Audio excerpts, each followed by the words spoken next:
Selamat pagi untuk semua sobat messenger dimanapun berada yang setia mengikuti siaran kami dari tempat ini, GKMI Kenari yang ada di Kudus maupun teman-teman yang lain yang ada di luar kota.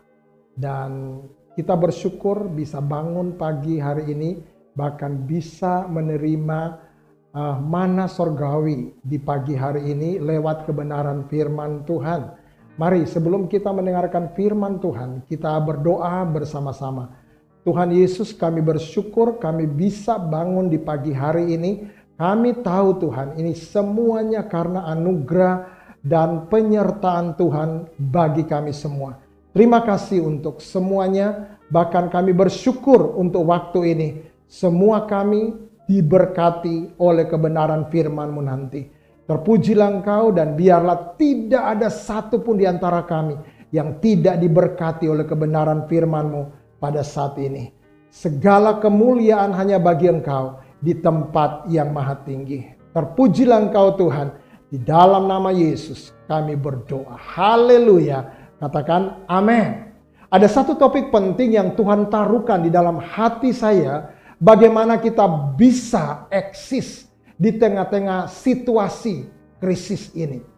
Kalau kita melihat keadaan bangsa kita maupun dunia ini, orang berkata ini keadaannya baik-baik saja. Nah, saya katakan seluruh dunia digoncangkan dengan satu keadaan yang orang berkata virus yang kecil itu bisa menggoncangkan dunia ini. Dan saya mau berkata kepada saudara, sebenarnya ini adalah salah satu bagian dalam kehidupan kita harus kita jalani. Seperti bangsa Israel juga, mereka menghadapi penyakit sampar yang sungguh-sungguh melanda semua orang pada saat itu. Sehingga ada puluhan ribu yang meninggal dunia, saudara. Dan saya mau katakan hari ini, keadaan ini buat saya sementara memang saudara orang berkata sudah lebih baik.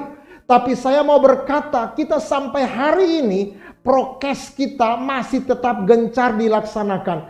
Itu berarti kita harus tetap berjaga-jaga. Kita harus tetap kuat. Kita tetap harus sehat menjalani kehidupan ini saudara. Apa yang harus kita buat di tengah-tengah situasi bergejolak sekarang ini saudara? Mari kita lihat peristiwa yang terjadi yang dialami oleh seorang bapak iman kita, namanya juga adalah Nuh saudara. Mari kita membuka kebenaran firman Tuhan dalam Kejadian pasalnya yang ke-6 ayatnya yang ke-9.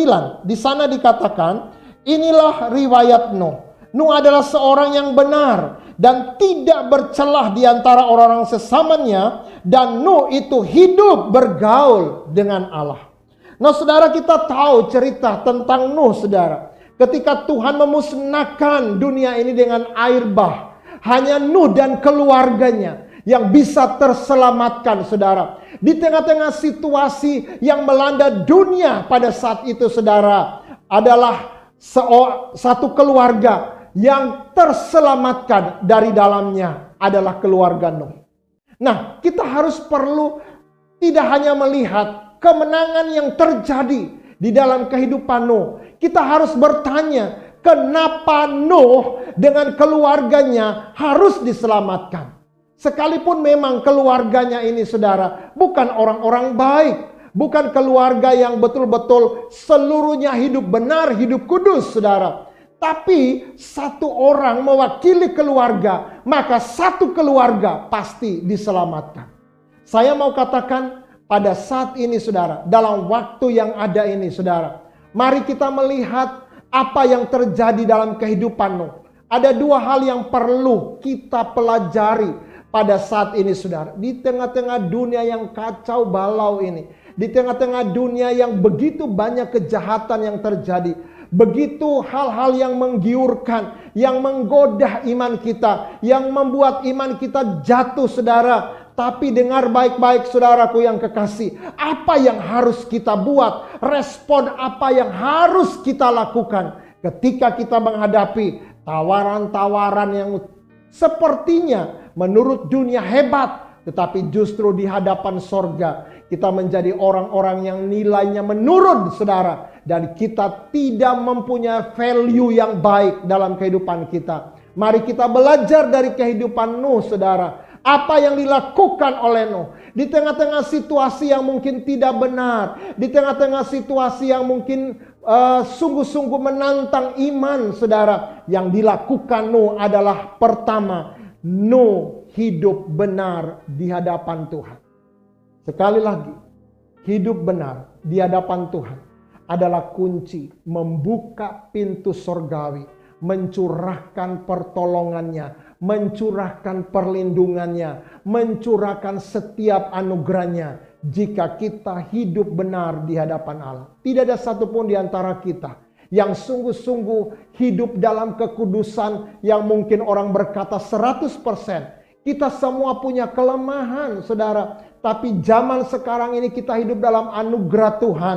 Kalau pada zaman hukum Taurat kita melakukan dosa, satu dosa, maka kita harus dihancurkan. Kita harus dibunuh, saudaraku yang kekasih. Tapi kita ada di zaman anugerah ini. Tuhan meminta, saudara, ada banyak kepercayaan-kepercayaan yang besar yang Tuhan percayakan bagi kita, saudara. Kuncinya, jika kita tahu, saudara, adalah hidup benar di hadapan Tuhan.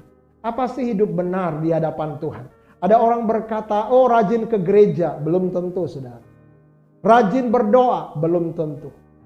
Saya mengatakan kepada saudara, hidup benar dalam kehidupan kita ditentukan oleh ketaatanmu akan firman Tuhan. Kita boleh melayani dalam gereja, kita boleh melayani dalam pekerjaan Tuhan. Tapi kalau kita kadangkala, saudara, kita tahu diri kita adalah orang-orang yang tidak taat sebenarnya. Tapi kalau saudara masih melayani Tuhan, itu sebenarnya adalah satu kepercayaan yang buat saya tidak bisa menolong saudara sepenuhnya. Tapi kalau saudara dipercayakan sesuatu dan hidupmu benar di hadapan Allah, itu yang akan menuntun kehidupanmu untuk menuju pada tujuan yang Tuhan sudah siapkan bagi engkau. Karena itu saudara belajar hidup benar, belajar cocokkan dirimu dengan firman Tuhan, belajar banyak dengan firman Tuhan. Ini cermin yang ada dalam kehidupan kita. Bagaimana engkau bisa tahu bahwa di wajahmu ini ada arang, saudara? Kalau saudara tidak bercermin, ketika saudara berdiri di depan cermin, Anda baru tahu bahwa di wajahmu ada arang yang menempel, saudara. Kalau saudara tidak berdiri di depan cermin atau orang lain, saudara, yang tidak menegur saudara, Anda tidak tahu. Tapi kalau saudara secara pribadi bercermin dengan firman Allah, maka engkau menjadi orang yang mungkin tidak sempurna, tapi day by day, saudara menjadi orang yang lebih baik, lebih benar. Karaktermu yang sungguh-sungguh hancur berantakan, perlahan-lahan akan dibaharui oleh Tuhan.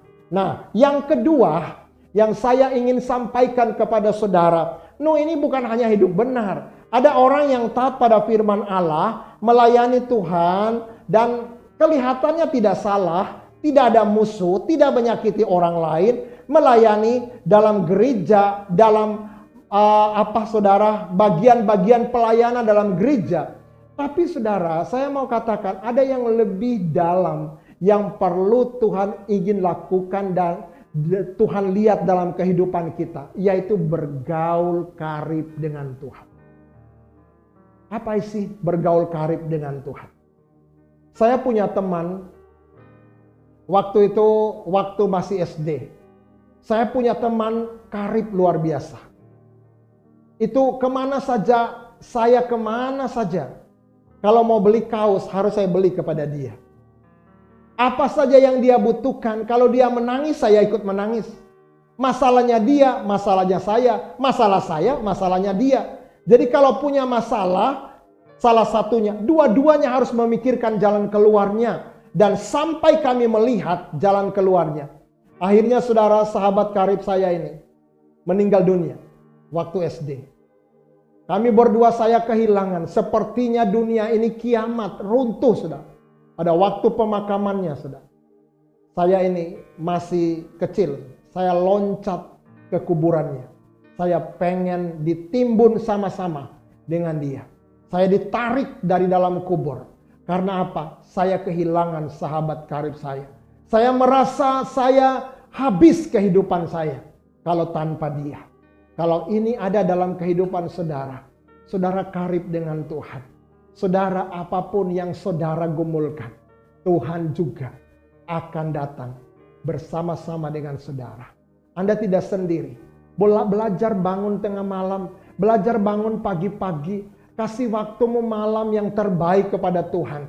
Belajar menyembah di hadapan Allah. Belajar angkat pengagungan yang terbaik kepada Tuhan. Saya percaya dan saya jamin saudara, hidupmu akan berbeda.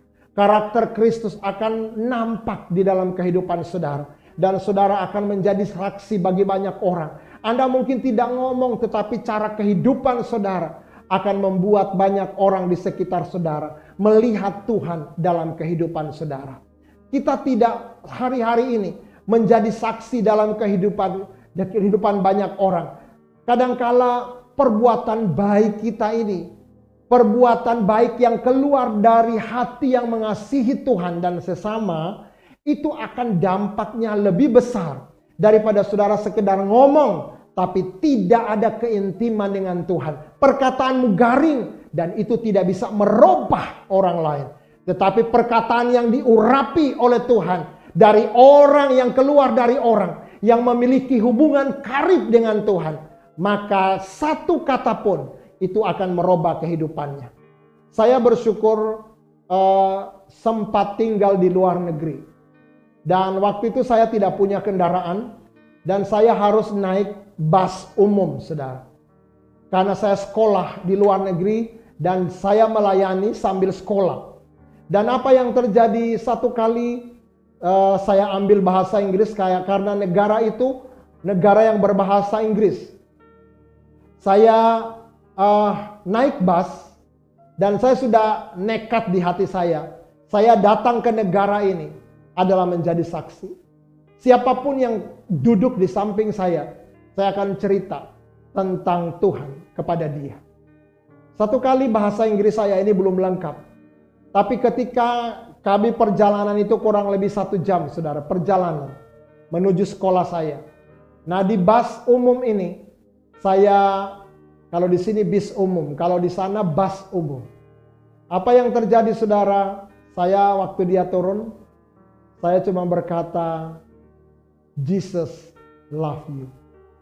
Ternyata orang itu adalah satu kampus dengan saya. Dan kami sering ketemu. Dan dia berkata, dia bukan orang Kristen. Dia bukan orang percaya Tuhan Yesus. Dia dari negara lain. Negara yang tidak percaya Tuhan Yesus.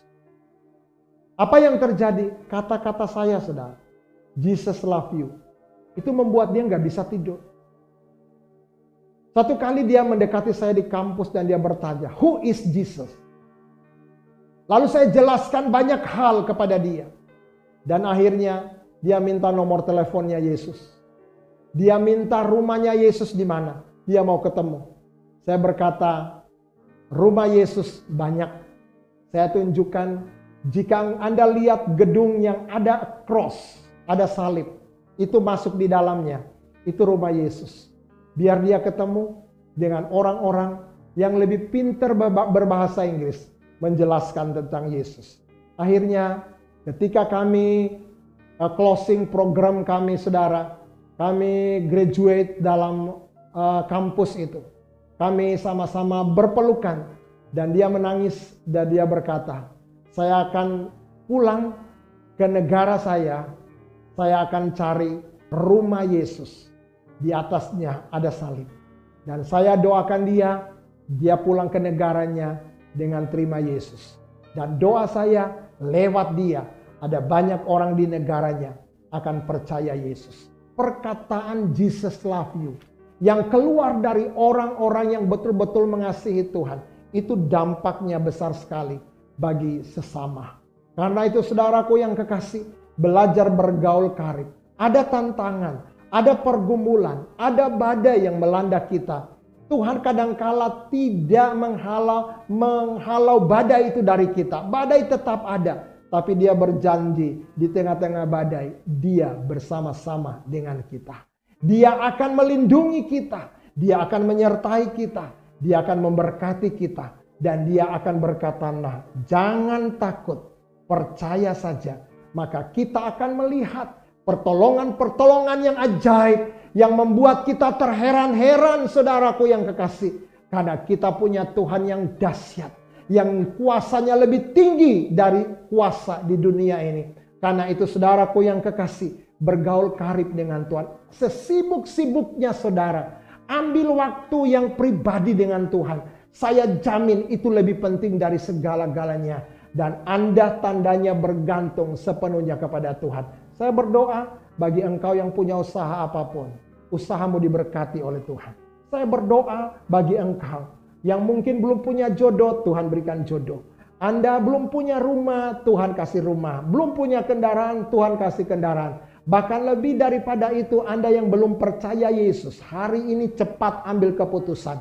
Yakinkan dirimu, Yesus jawaban satu-satunya dalam kehidupan saudara. Berapa banyak saudara rindu didoakan? Mari, letakkan dua tanganmu di dadamu seperti ini. Saya akan berdoa. Tuhan Yesus, kami berdoa untuk semua sobat messenger dimanapun mereka berada. Tuhan, Engkau berkati mereka. Apapun yang mereka rindukan, biarlah Tuhan Engkau sungguh menjamahnya. Dan tidak ada satupun yang terlewatkan Tuhan. Siapapun di antara sobat, apapun pergumulannya, Tuhan lebih tahu jalan keluarnya. Percaya, yakinkan dirimu, bergaul karib, hidup benar di hadapan Allah. Engkau akan melihat pertolongan-pertolongan Tuhan akan datang segera dalam kehidupan saudara. Terpujilah Engkau Allah yang ajaib. Segala kemuliaan hanya bagi Engkau di tempat yang maha tinggi. Dalam nama Yesus, semua katakan amin.